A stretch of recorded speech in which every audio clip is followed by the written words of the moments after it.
Greetings and salutations. This is Abdelhadi with The Bitter Truth, where we may not have all the answers, but we're going to ask a hell of a lot of questions. You can also become a bitter pill or a spoonful of sugar by visiting patreon.com/The Bitter Truth, where we will load you up with some fabulous swag and make your life better.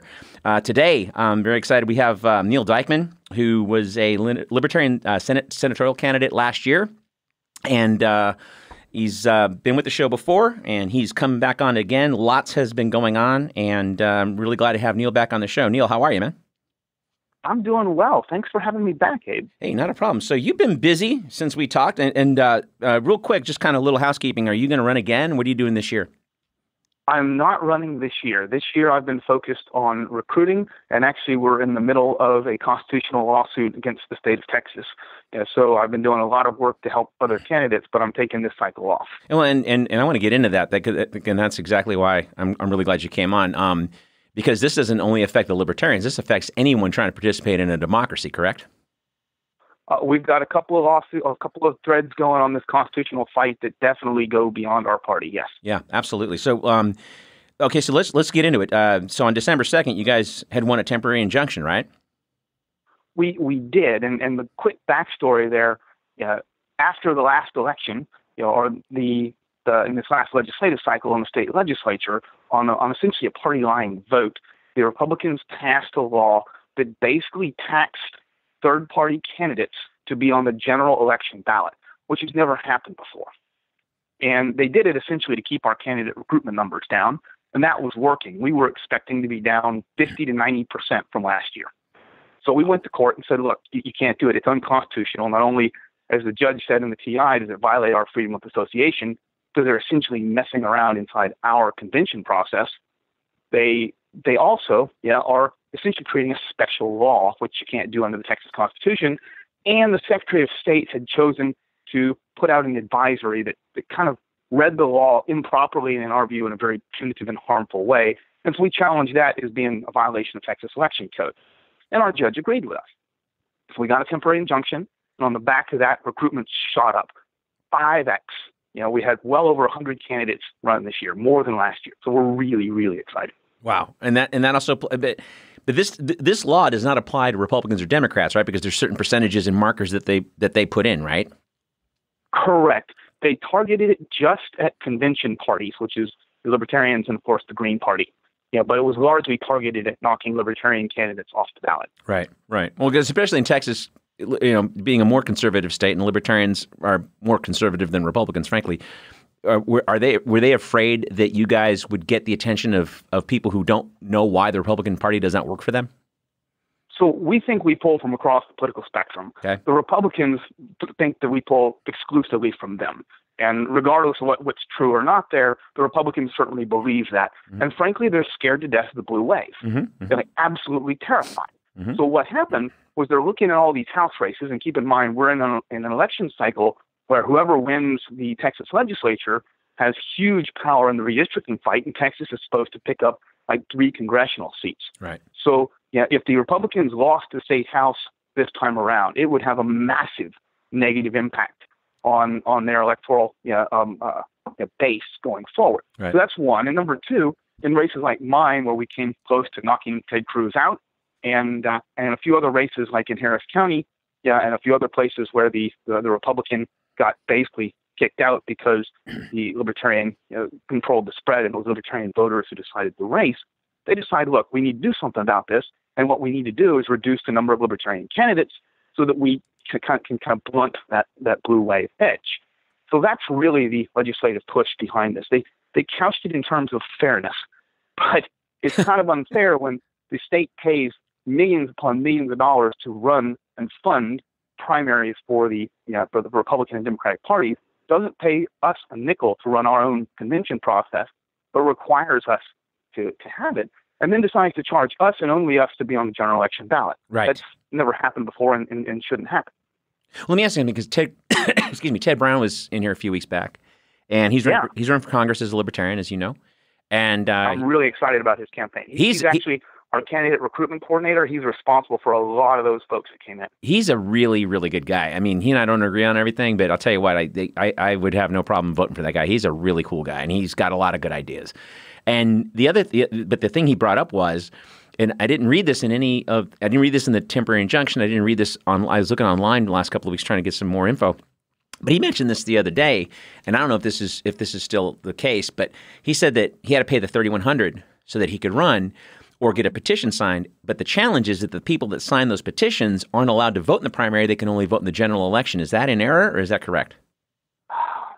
So to be perfectly honest, it's very, very, very murky. If you were going to try a petition path, and let me take one quick step back. It's not really constitutional for, under the federal Constitution, to go charge people to be on the ballot if they're a party member. But if you don't give them some sort of alternate path, okay. Right? So the alternate path that states have tried to come up with is, well, we'll let them collect petitions. But then what they do is they make the time frame to collect the petition and the details of that process so challenging that it costs so much more money to collect petitions than it would to actually pay the fee, that not a single person bothers to collect petitions. And you see this in the Democratic Republican Party. For their primary, they have to pay to be in the primary. We, of course, our party has chosen not to charge people to be as part of our convention, and then the state then funds that primary. So they could just turn in petition signatures. However, the timeframes are so tough, and the number of signatures that get knocked out are so high that literally nobody does it. So in this process, for us, they said, "Oh, well, you can just put in some signatures. You don't have to pay a fee." Well, in practice, the amount of time wasn't very long, and it was really unclear who was going to be eligible to sign. So they used literally the form for the primary party, not for a convention party, and so the form itself had errors in it, and they hadn't thought through the process. And kind of the quintessential moment was I was sitting in the courtroom and watching as the Secretary of State's general counsel and their counsel and the judge and our team were all looking at the petition form, even trying with all this expertise in the room, unable to figure out how you would fill it out properly. So one of the little issues is, you can't vote in a primary if you voted in another primary. And since our convention is considered a primary, you can't vote on that, right? Right. You affiliated. But it was really left unclear exactly who was eligible. So like if you sign Ted's petition form, and then they don't bother to certify him until after the primary, and then you went and voted in that primary, does your primary vote get kicked out, or does the petition vote get kicked out? Or petition signature get kicked out? Nobody clarified that. And of course, they did that on purpose because they want to make it hard. That's the point of the law. Sure. Well, I mean, the New Year's Eve was the other night. I was at a house party, and me and a couple guys were talking. I try to avoid politics these days because I'm left of everybody. So even my so-called blue friends, they think United States hegemony is better than the Russian hegemony. And you're kind of going, really? Are you 12? Quit watching TV. But but anyway, long story short, this one guy said, I'll leave that alone. Right? Yeah. But I'm like, so there. I don't like any of it. But long story short, though, so this guy brings up third parties and they can't win. I said, it's interesting because the Republicans started in 1856.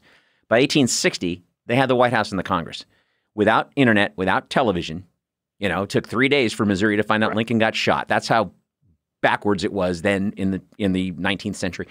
So you're going to tell me that now with all of our advents, people can't just simply walk away from this duopoly and vote for their conscience and vote green or vote libertarian or whoever? You're saying that people can't participate in democracy because you don't deign it? I mean, how is this not pay to play, this entire system?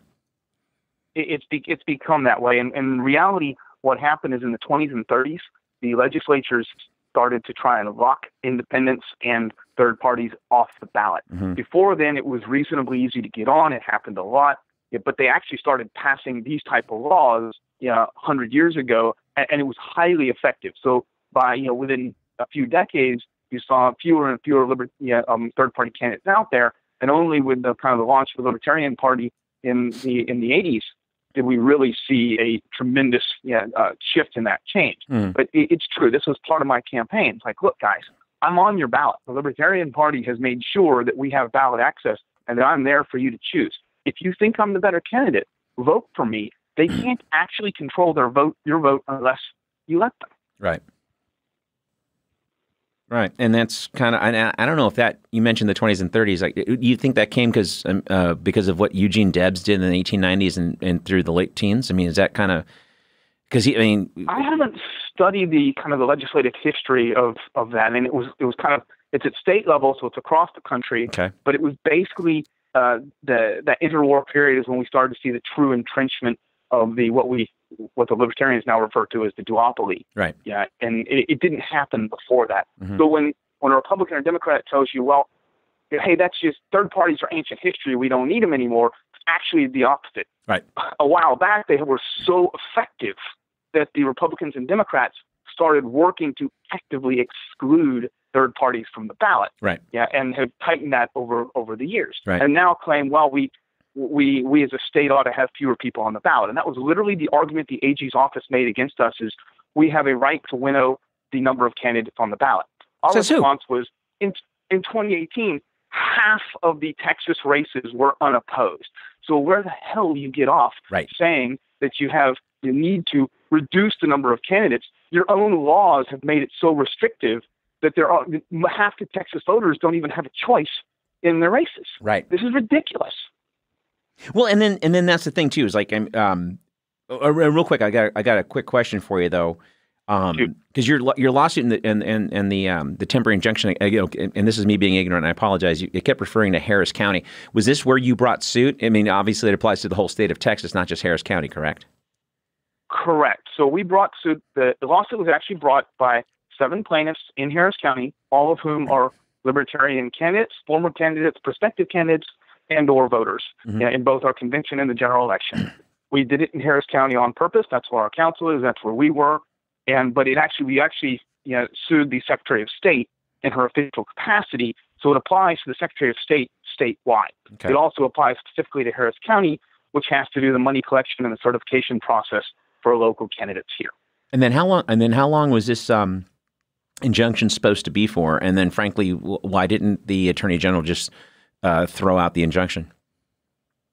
So what appears to have happened is we stepped into another war. So number one, we beat them on constitutional grounds on this, what we think is an unconstitutional tax on libertarians, right? And so we're supposed to go to trial in February.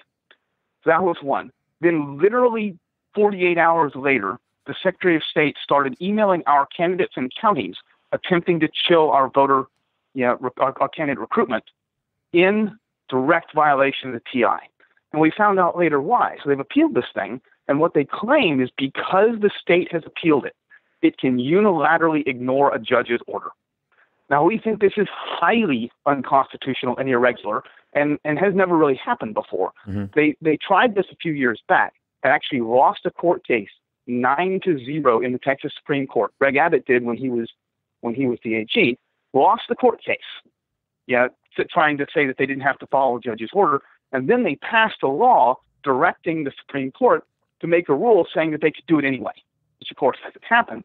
So we appear to be the test case for the AG to try and ram through this war on the judiciary and strip power from judges back to the executive branch. So we've now challenged the constitutionality of that and hope that we're going to have a double win here. Okay, but didn't the state make a formal declaration that they were going to refuse to follow the temporary injunction even?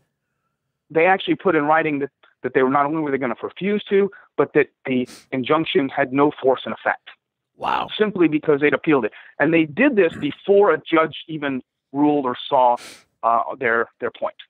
Yes, they literally claim that because they're the state, they don't have to listen to a judge, which is patently ridiculous. Now, our injunction has actually been stayed now. We're in the 14th Appeals Court. We've got some great judges at trial level, great judges at the appeals court level. These are smart folks, and so we're really excited to progress the lawsuit. And so we're going to actually have a fight now over the TI on this constitutional point of, do they have to follow a judge's order? In addition to the trial on the merits, which they seem to be completely dropping at the moment, for is it constitutional to tax the libertarians to be on the ballot? So I'm now in the middle of 2 major constitutional questions at the Texas constitutional level, both of which we expect to go to the Texas Supreme Court. Now, is this a state judge or a federal judge? State. We sued them in state court under the Texas state constitution. Okay, so because I was going to say, I mean, even Trump has to follow a judgment from a federal court. And so what is the mandate that says the AG? Is there precedent that the AG says I don't have to follow what the state court says? That doesn't sound like yes, there is precedent. The Supreme Court ruled against them 9-0. They lost. Then they passed this law attempting to unwrite the judge's the judge's rule, the Supreme Court's rule, and that's the law that we're testing in court now. So they literally think the legislature can override the Supreme Court, which it can't, because the legislature doesn't make the Constitution. The people do. Man, how do you? They could put up a constitutional amendment, but they're not going to do that because they lose. Right. They could follow the law, but they don't want to do that because, well, they're arrogant and they think they're the state. So now they're using us as the test case. And I think what happened, Abe, is they figured, well, number one, we're probably the first TI they've actually lost in a long time because they're kind of used to winning and they're not used to getting beat. Right. And in addition to that, I think they figured, these little libertarians, they have no resources, no money, they're small. We'll be able to run over them. And what they didn't realize is they got 3 constitutional law nerds and a bunch of very, very angry plaintiffs who are going to go to the mat to take it all the way home to the Supreme Court and beat them again. And don't mind spending a few bucks. God bless your heart. Because this is there's important things to do in life. Well, that's right. But this is what they're counting on. They're counting on, this is what the government does. They count on trying to run you into the ground so that you just get tired and quit. I mean, it's how Obama was putting whistleblowers away. Let's just stack the charges, and then by the time they've gone bankrupt and their wife left them, now they're narrowed down to 1 charge, and instead of 15 years, you're going to do 20 months. This is like your very first comment, and I think you're right, was does this apply just to libertarians? No, this is about government overreach. Right. That's usually what it's about. 100%. And I believe that every single one of us has an obligation and a right to stand up in the face of government overreach. Yeah. Sometimes gently, sometimes passively, sometimes actively, but you can't let it go. Yeah. That's the one thing in life you just can't let go. Yeah. The government works for us. These politicians work for us. The unelected officials that are brought on by the politicians work for us. That's right. Not the other way around. That's right. They need to be reminded of that. Yeah, and unfortunately, it seems like the last 5-6 years, if not longer, it seems like the population has kind of forgot that. I agree with you. We treat politicians like fucking rock stars, and a good friend of mine, his wife just finally took down her Beto sticker because I kept sending her links, and she's like, "Oh, I didn't know. Yeah, well, quit watching television. It takes nothing to read something. We're supposed to have this internet. It's supposed to be so amazing." And people go, "How come you post so much on Facebook?" I'm like, "Well, I eat a lot of fiber. I go to the bathroom a lot. I got time. I got a few minutes. I can post something. I don't take out of my workday for it. I mean, the amount of goofy television people watch on a daily basis. I'm going to binge watch such and such. Fine, once in a while. I mean, I watched the entire Watchmen. It was a great series. But you don't sit there, continually watching programming that's designed to distract you, which it is, and then wonder why we don't have the country right now. We're the governed. We're supposed to. These guys work for us. As you said, and it's amazing how much of it appears to be just to get a rise out of us in the media cycle. And we actually put out some comics on this, basically, and during our campaign, basically saying, ignore the federal debt. It's not a thing. Watch the bright shining light. And that's what they do. Well, yeah. Now, but as you step back again, so crucial. Okay, so they work for us. Well, what does that mean? Mm-hmm. It means they're not actually the accountable and responsible party. You and I are. That's right. We've got to go vote. We've got to step up and run. We've got to cast our vote the way we mean it, not out of fear of the other guy. Mm-hmm. And we've got to make sure that they're accountable because there's nobody behind us. The buck actually stops only and finally with us. That's not right. With some judge, not with some governor or legislature or official in the DMV. It stops with you and I. Yeah. And you have the power, and you've got to step up and use it. And, what frustrates me to no end is human nature. It just seems like doesn't matter what the intent was for someone to run for office, almost invariably, with some exceptions. I mean, you and I could go on with presidents and Roosevelt and Teddy Roosevelt and everything else, but there's some exceptions. But for the most part, as soon as they get in there, they steam right back in. They just do the same crap the last guy did, and they act like it's a career ladder. And they act like they're entitled to be there. Right. And lording over whom? It's there is no co-op. There's no system. Well, there is a system of checks and balances that we keep eviscerating. I mean, I'll give you an example. I wasn't a huge fan of Jimmy Carter. But something I read about 2 years ago kind of blew my mind. When he was president, the one term he was president, he had launched 70. His Justice Department launched 70 antitrust investigations. Compared to W's 6, in 2 terms, W launched 6. Obama launched 4. Now, the antitrust laws didn't go away. We just have more bought guys. I mean, don't tell me the W and Cheney weren't beholden to the Carlyle Group and Halliburton shares. I mean, and Obama, what he did with banking was egregious. And I'm being generous by using that word. And, but not one. In fact, the thing that blew my mind, I remember December of 2017, Jeff Sessions had upheld and dismissed the deferred prosecution that Eric Holder got for HSBC Bank in 2012.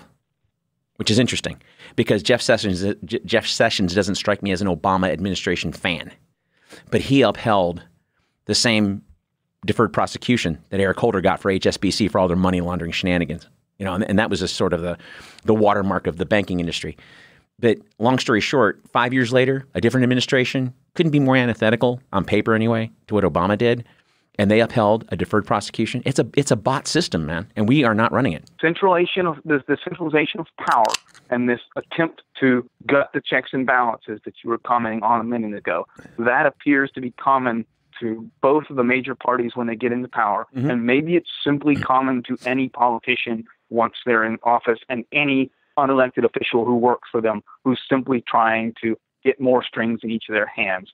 And that's the one thing that each of us need to defend, whether it's when you sit on a jury and it's your call, not the judge's call, whether it's when you go to the ballot box and you think about, am I voting for an incumbent, am I voting for a party, or am I researching and voting for the person who will defend not only my rights, but defend the system that is built to protect them. Mm-hmm. Yeah, you got to think about this because we are literally the final arbiter of those checks and balances. You and I are. Right.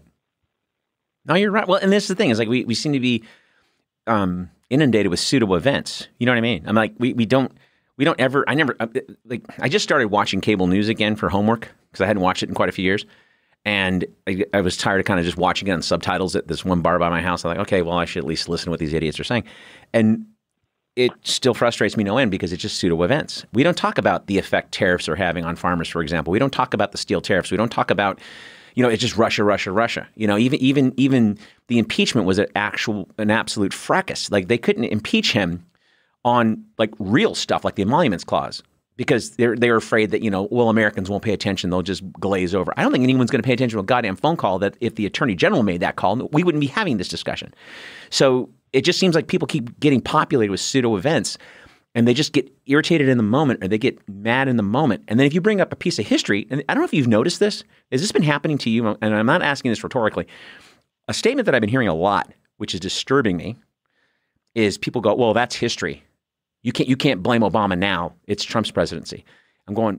So I'm a history major. I firmly believe that the history matters. And that, yes. Look, it may not repeat itself. That's kind of a tired old phrase, but it certainly provides, like you were talking about with Eugene Debs and this consolidation of power between the duopoly in the 20s and 30s, and was that the cause?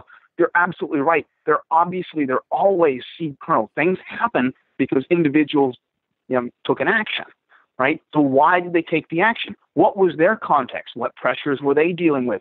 Does it still matter today? We have this habit of looking at today's status quo and saying, well, it must be right.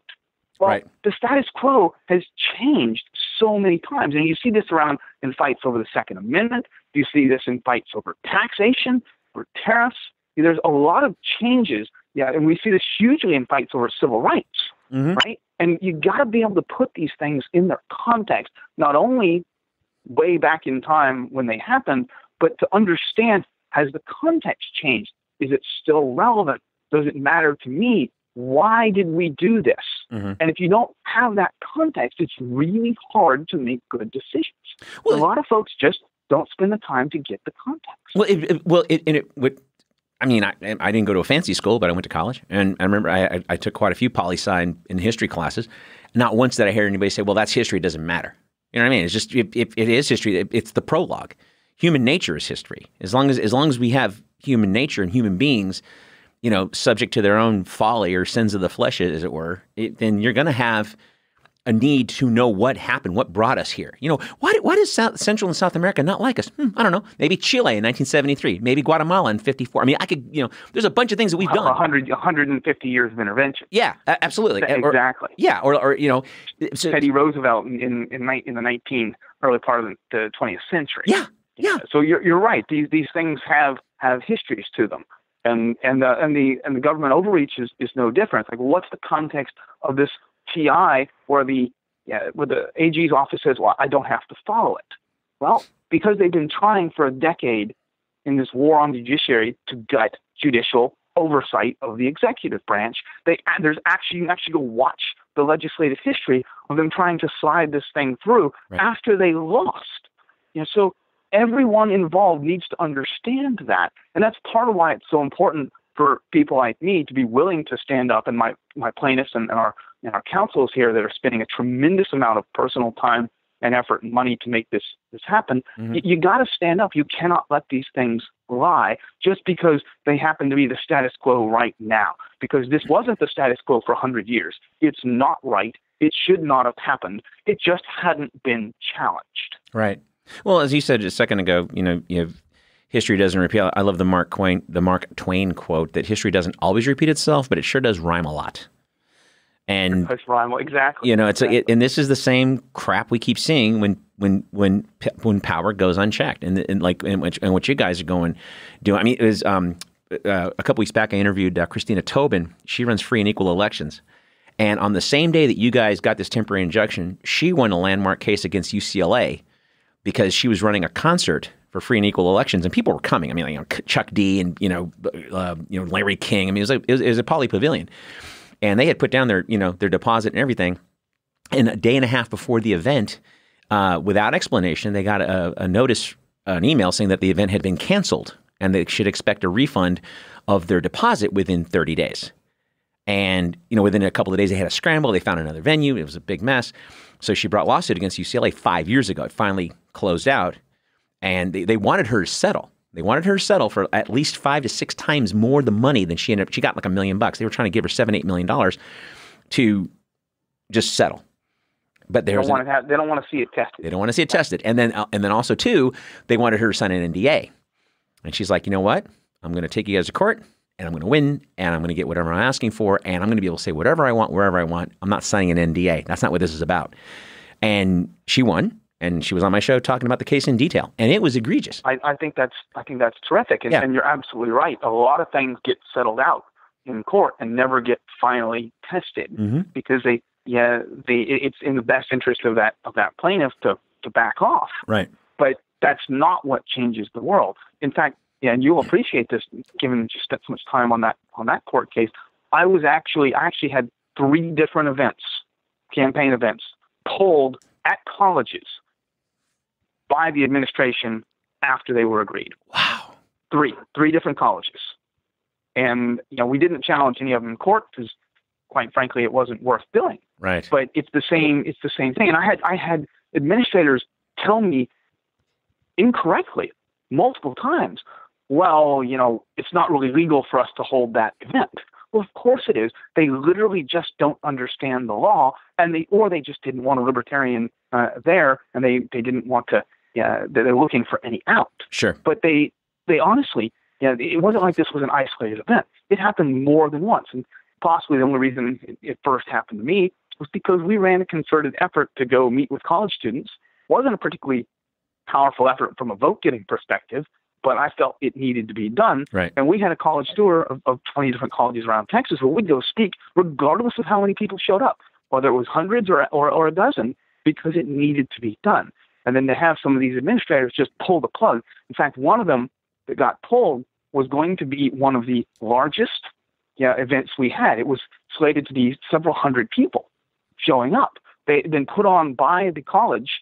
They had spent a tremendous amount of time putting this together and a tremendous amount of time making sure that other candidates were invited, that Democrats and Republicans were invited, that it was not a single candidate or single party or single issue event, that it was a broad political engagement forum, and it was canceled close enough to the election that there was no practical way for them to redo it. by the administration over their own professor. Of course, professor has, they can't go back to war with their administration. That's not going to be particularly productive. It was actually canceled by the president of the college, who happened to be out of the country at the time. Yeah, well, that's what happened with knee-jerk shot it. That's what happened with Free and Equal. It wasn't some low-level admin person. It was the dean of UCLA. When it happens, it goes all the way to the top really quickly. Yeah, absolutely. And over and over. See, and this is the thing. It's like during the impeachment deal, right? They renewed the Patriot Act. They re-upped the NDAA, and this is in a quote Democratic House, right? That's supposed to be for the people, right? And everyone just ignored that. And I was like, my hair on fire. I'm like, dude, this is like Patriot Act 2 when they caught Saddam Hussein in the hole. They try to slip everything under. Either the dullest time of the year, like when Obama approved the NDAA, New Year's Eve 2011. Who was paying attention? The news cycle was dead. It's like the Pope was giving mass or whatever, and the ball was dropping. Nobody cared that he re-upped the NDAA and got a habeas corpus.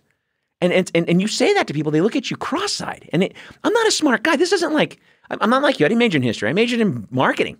Any knothead can major in that. And I did it because I was playing in a band. I wanted less homework. I had enough classes, thankfully, that could have been a minor in anything else. I got an English minor. But Christ, it's like, it's not, I had a C average getting out of school. It wasn't like, I'm this brainiac Harvard guy. So if I know this, they know this. That's what makes me so angry. If I know this, Rachel Maddow, with a Rhodes Scholar, knows this. Chris Hayes knows this. Sean Hannity knows this. If you and I know this, not putting you on my level because I think you're smarter than that. But, it's, and then when you say something from the past, well, that was Clinton. It doesn't matter now. Well, the Communications Act kind of does matter now. That's why we have a monopoly on media, right? So what really drives me nuts, in each of these cancellations, it was like your UCLA event. It was actually a state, a public university, a state college. They did it each time. And in fact, one of them, the reason they gave to cancel the event, no lie, in writing to me, was because our goal was to educate students on the importance of their participation in government, which is literally identical language to the reason to what they were using in the marketing materials to market the conference itself as the reason for putting it on. Wow. It's ridiculous. And it's, maybe that's a tiny example of government overreach. And this AG's office attempt to get out from under judges is a big example of government overreach. But there's still examples of government overreach. And if nobody says anything, if you don't call out the inconsistency and stand up and say, hey guys, you work for me, you don't get to just do that. Mm-hmm.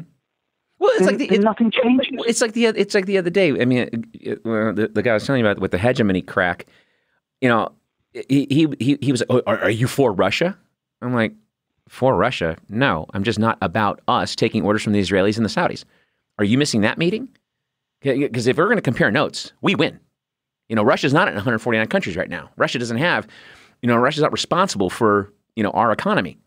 Russia didn't conflate the military numbers for the employment numbers with regular employment numbers like Reagan did in the 80s, and we've been doing ever since. That's not Russia's fault.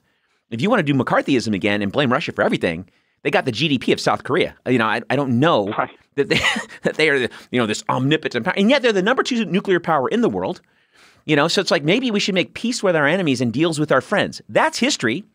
That's how we've gotten anything moved forward. After Germany and Italy capitulated in the war, and Japan, we didn't keep bombing them. We made deals, albeit not all good ones, but we made deals, and thus and we can go into NATO and everything else in another hour. But just to say that you make peace with your enemies and then you make deals with your friends.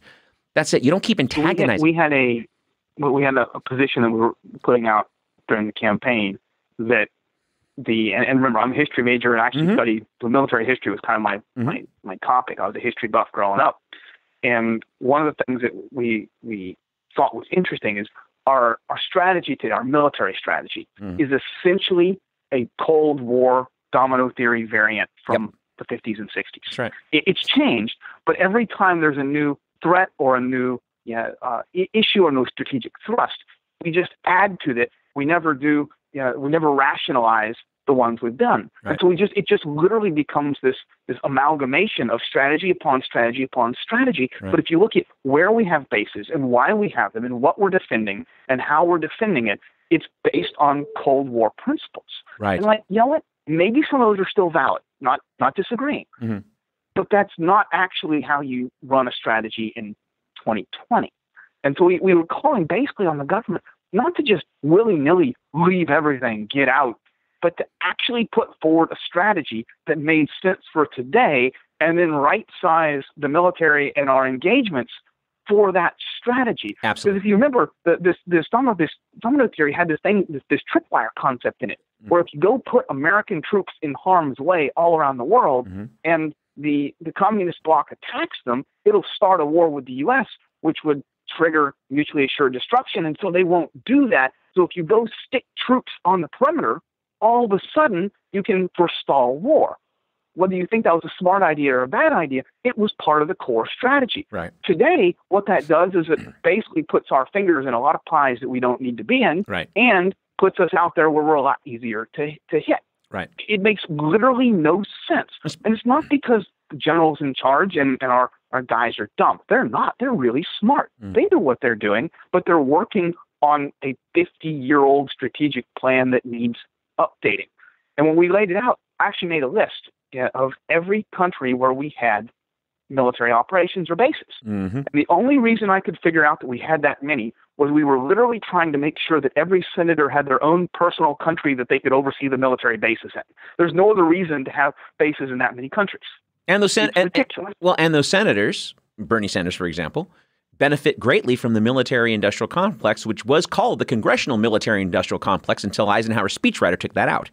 Oh, gotcha. Interesting. Yeah. It was before that infamous address that he gave at the end. You know, hey, Ike, you did help start the covert operation bullshit. You got us out of Korea, but you know, let's rattle off some of your greatest hits. But yeah, he comes out and starts to warn us because he's going, oh shit, I helped build a monster. I hope it doesn't, I don't know, kill a president or something. But he called it the military-industrial complex, and it was called the Congressional Military-Industrial Complex because Congress was in cahoots with the defense contractors. And so, to your point that every senator is responsible for pretty much their own country, it stands to reason then if they're responsible for a country-sized level of people, well then the Raytheon's going to make sure you got some Tomahawk There's missiles. like 80 different countries where we have bases. I mean, it's just on what planet do we have a strategy that says it is a great idea to have military operations in 80 countries?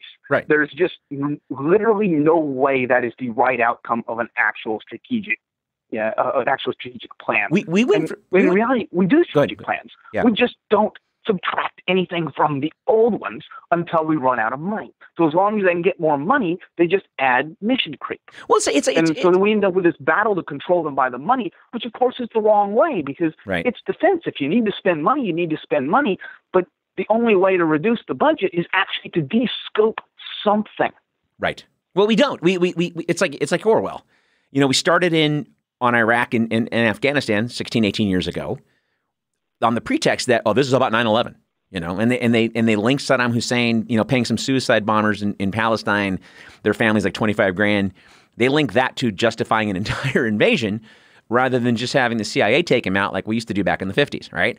And when you sit there and you have a war on an idea, a war on drugs, or a war on dandruff, it's the same result. There is no exit strategy. There's an overconfidence. Because the pitch, if you recall, with Iraq, this is like walking into Wisconsin. We're just going to waltz right in there, and they're going to just throw flowers at us and thank us for liberating them. And I was saying back then, this is like a shitty bottle of wine with a cork on it, and he's the cork, like it or not. And we support 73% of the world's dictators. So why are we going after him for supposed human rights violations and WMDs, which were proven not to exist?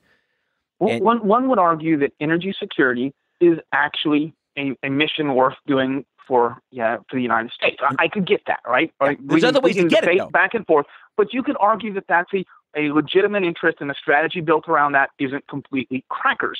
However, this isn't an OPEC-driven world anymore. Right. We're in a completely new world anchored by the twin pillars of renewables and climate change on one side and shale gas in North America on the other, where we're now the largest producer and a net exporter again. So whatever you thought your energy security policy was from a decade ago, 2 decades ago, let alone 40 years ago in the 70s and 80s in the Carter era, hello, you need to rethink it because the world has actually changed. Changed dramatically. And also, too, again, it gets back to my original point, where you make deals with your enemies and peace with your friends. I mean, the fucking Saudis, are we kidding?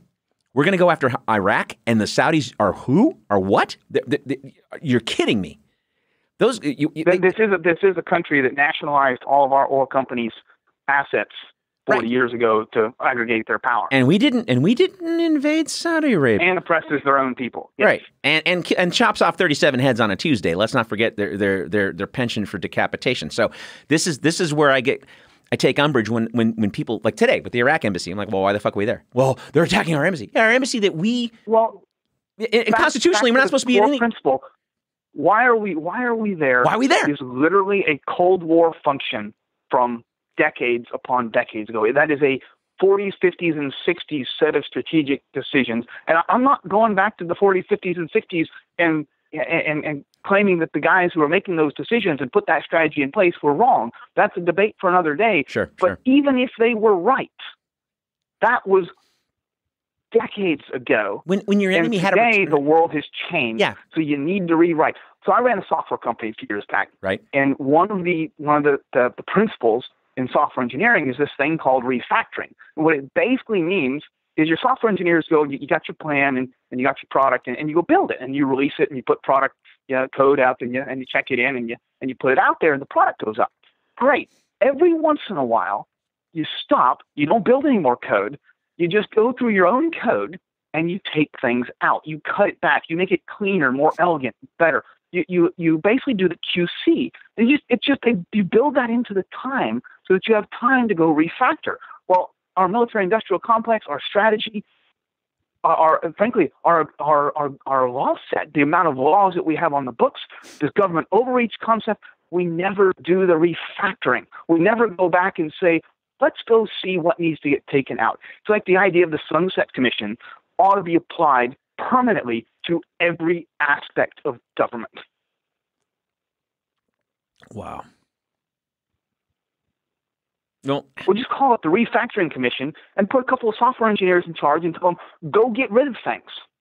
In the business world, this is Lean or Six Sigma. You hire an engineer who's been trained in these processes, you put them in a group, and you say, look, go map what everything, all the process flows we've got here, and find out what we can get rid of without harming the core mission and the goal and the operations. Right. Find the fluff and the fat and the dead ends and the inconsistencies and the inefficiencies, and get everyone together and just work on them and stream them out so that we run better, faster, cheaper. But we never do that to government.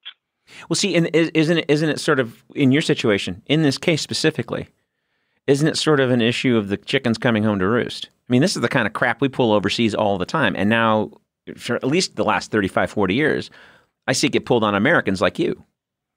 Yeah, and if you guys, exactly what's happening. And if you had government overreach, and if you didn't have the resources, because I know your background, if you didn't have the resources, and your co-plaintiffs didn't have some of the resources, and I'm sure you'd rather be spending your time doing something else, but that you have the time to do this and apply to this, a lot of people don't, and they count on that to wear you down.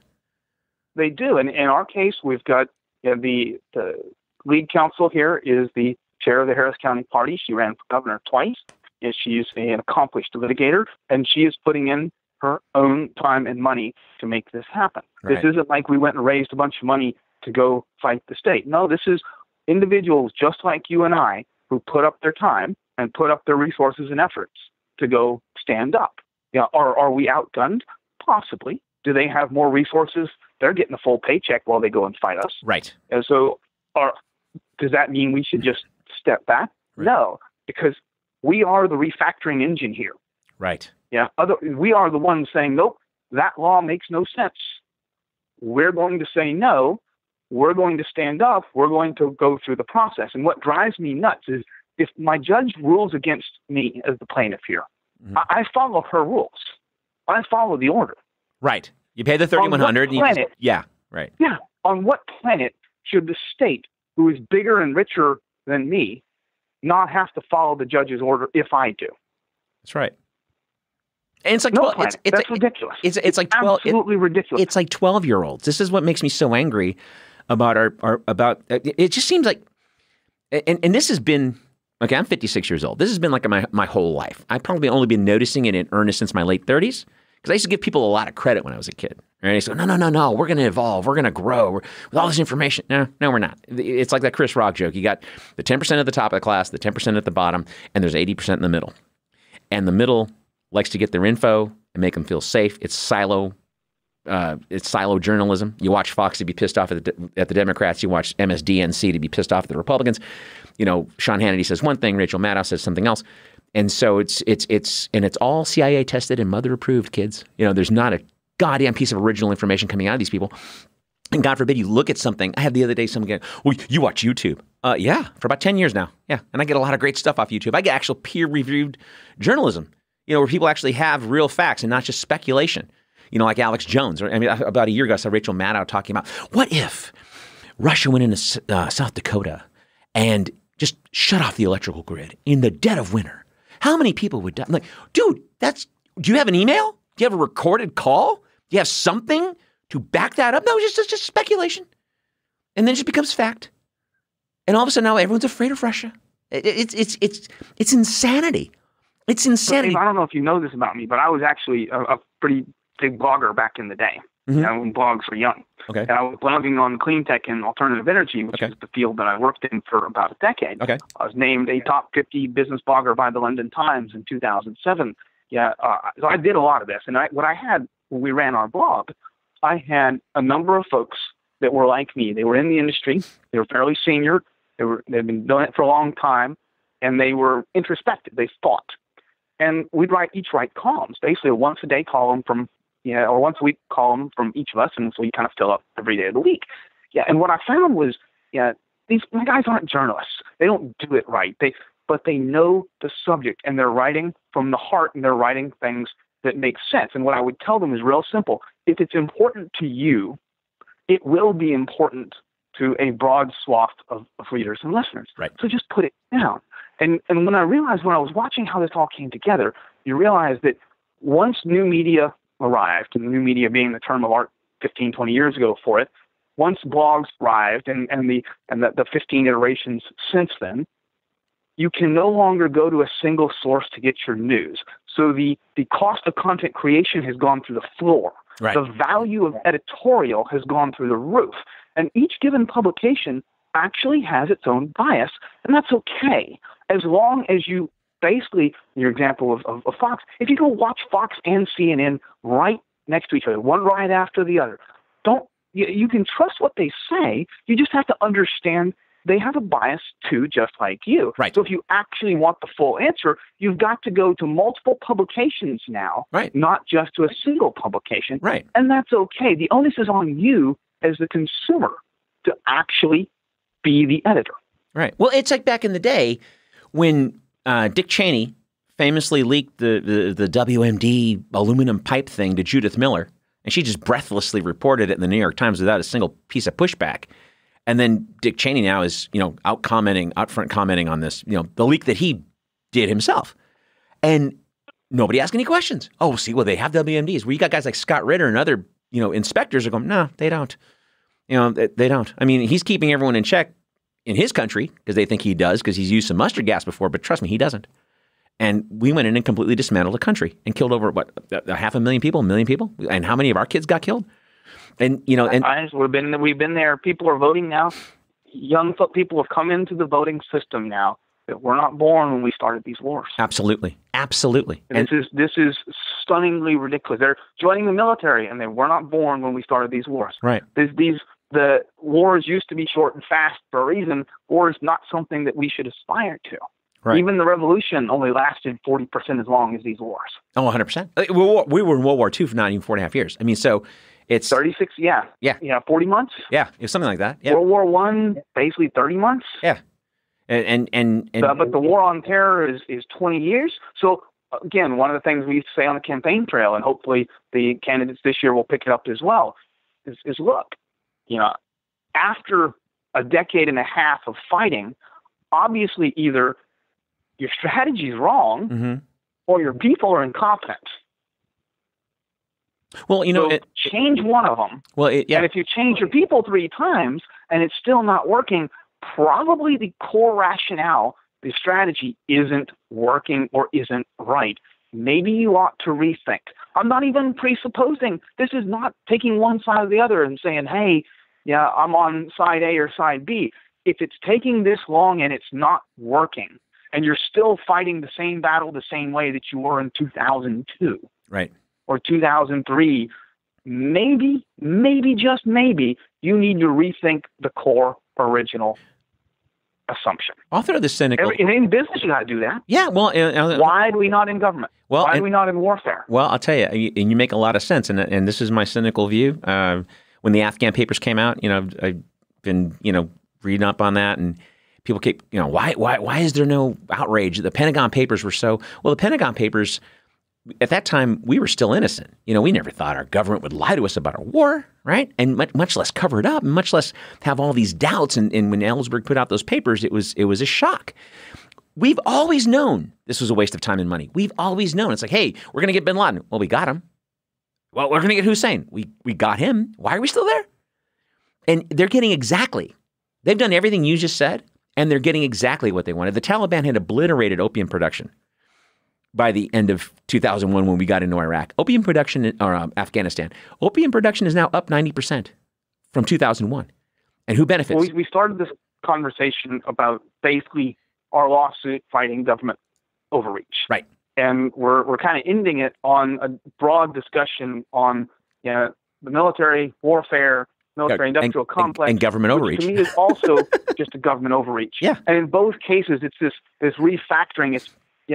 If it's not working, if it takes a long time, if something doesn't feel right, just go back to the original first principles and revisit them and see if they make sense. Right. Yeah, I'm not talking right now about my personal views on whether or not we should have gone to war or be there now. This is above and above that. Regardless of whether you would agree with what my personal views happen to be.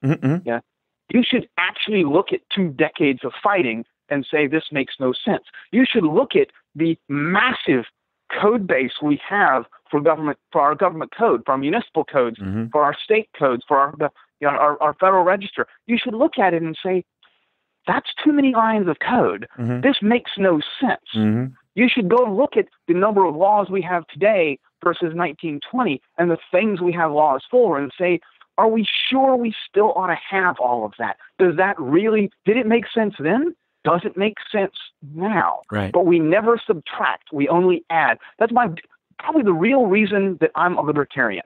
Is when it really comes down to it, is I think we ought to be in the business of subtracting as well as adding to the government, not just adding.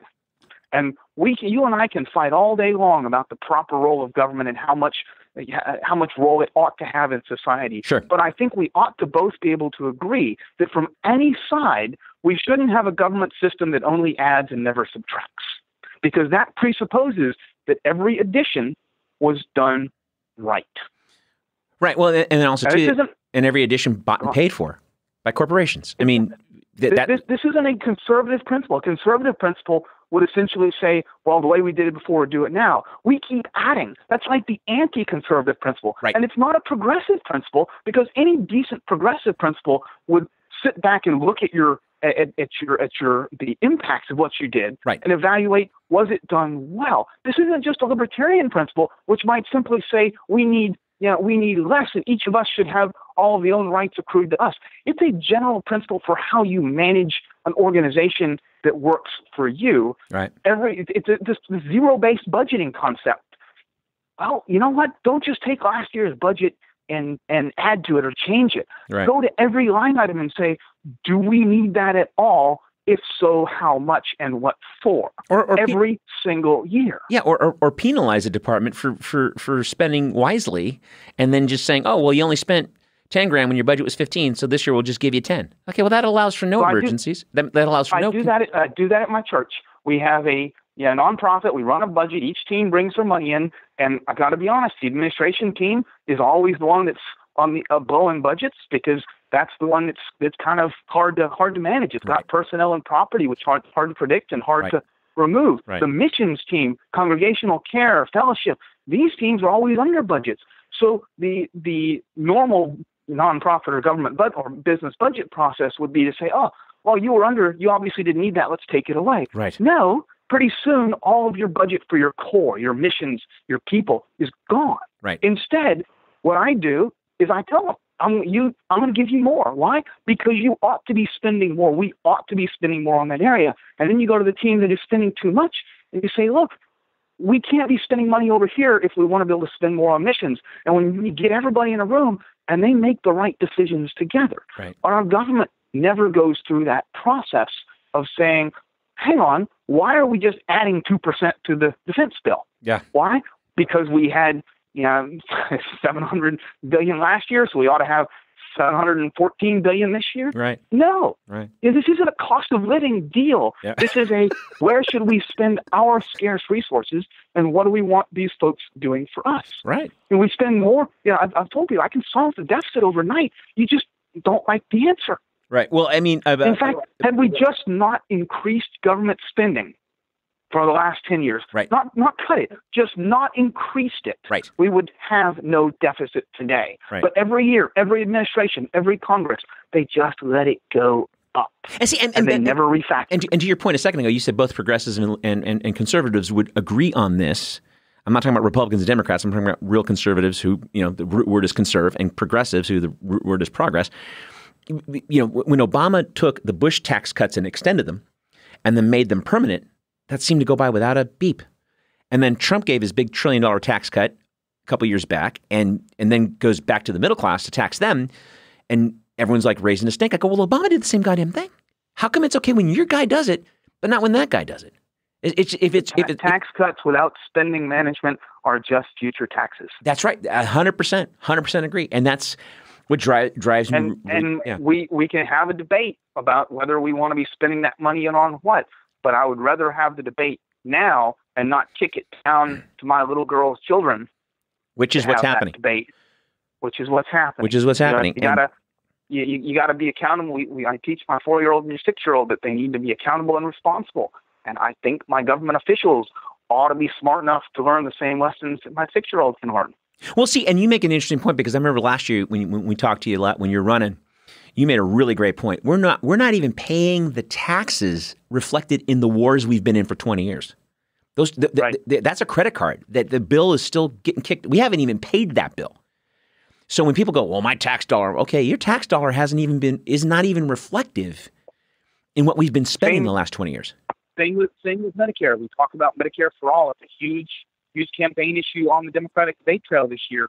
Yeah, but Medicare itself is functionally insolvent. It's bankrupt. We haven't been paying all the bills. You'd have to jack up the pricing by 30 or 40%. And if you try and expand a bankrupt program because it looks cheap, you're going to get what you pay for. Yeah, well, and all this back to government overreach. Yeah, and nobody has gone back and said, "Hey, is this working? What do we need to remove? How do we fix it?" We just keep adding junk. Well, see, and detritus. See, but in wrapping up, the point you made was we keep adding. Because we could fund Medicare, for example, if we did cut the defense budget in half. It's $1.2 trillion if you include the nukes, the VA, and covert operations. Why are we fucking about with everybody? The Chinese have 2 bases outside of their country, and we don't. We're in 149 countries right now, and so we could do a whole hour on that. But I mean, I want to speak to your point though. We keep adding, and no one questions. No one talks about, well, maybe we should refund this or do this or take out of here. Like you said last year. It's one big giant pool. It's not like, oh, we can't fund this, we can't fund that. We just gave Trump a $22 billion tip on top of his defense budget. The money's there. Or we could put more zeros in the thing and this quantitative easing crap that we've been paying for. But it's insane. I mean, I'm really glad that you guys did this because, and this is the thing, anyone listening, I want to make sure that they understand. You guys didn't just do this for libertarians. You did this to ensure that a functioning republic works in a democratic manner. I mean, that's just my, exactly. Layman's. I'm not running this year. It's not like I was writing the fee. I'm looking to run in the future, but I have people that I want to vote for that we're not going to be able to run. Right. I have, because of a new tax for the first time ever on only a third party for the general election ballot designed to chill voter choice. So that's fine.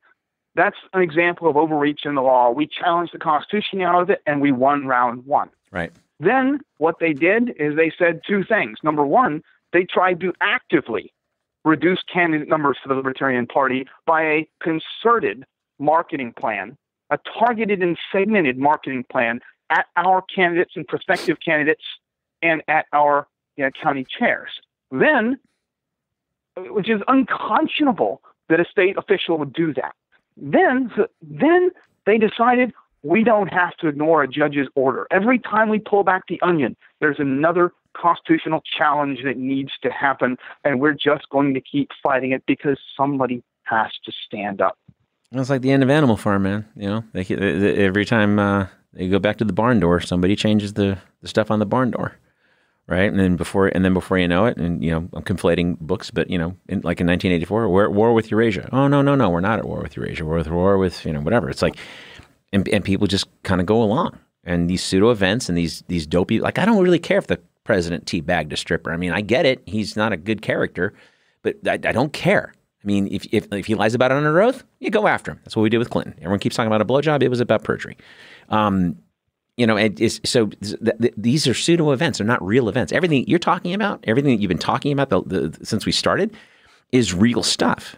And it's about the elected officials and our unelected officials in office and working for us are just as accountable to us as we are to the law. Nobody is above the law. That's right. Nobody, by virtue of working for the government, of working for you and I, should be above the law. There should be a higher standard applied to anybody working for the government. When you walk into the post office or the DMV, or you call up the IRS, frankly, those people ought to have a higher customer service standard than the person working at Amazon because they work for us. That's right.